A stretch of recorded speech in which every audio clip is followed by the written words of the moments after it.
All eyes are on the biggest international story at the moment.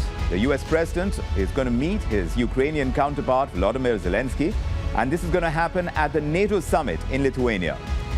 The war in Ukraine and, of course, the West's military assistance to Ukraine, top of the agenda of that meeting. But, of course, the elephant in the room is the question of Ukraine becoming a member of the North Atlantic Treaty Organization, which we know as NATO. That becomes even more crucial now that Turkey has lifted its objections to the membership of Sweden, which in a way clears the way for the Scandinavian nation to become the 32nd member of NATO.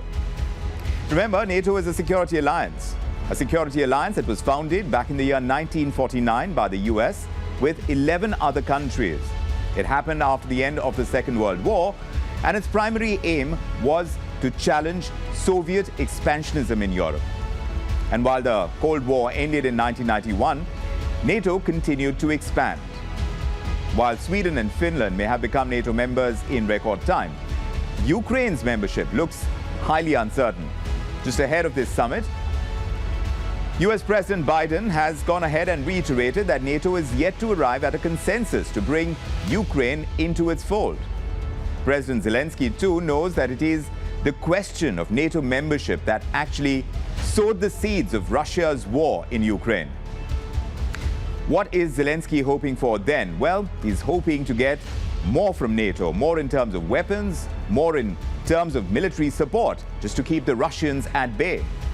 So in a recent interview, Zelenskyy demanded that Ukraine get clear security guarantees, even if it does not become part of NATO.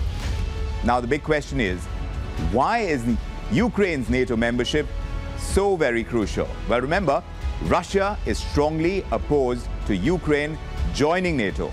It sees NATO membership as a direct threat to the Russian state. After all, it would bring the US-led Western alliance on Russia's doorsteps, and it would strongly diminish what it perceives as its sphere of influence. So all eyes now on the NATO summit in Lithuania and what comes out of it.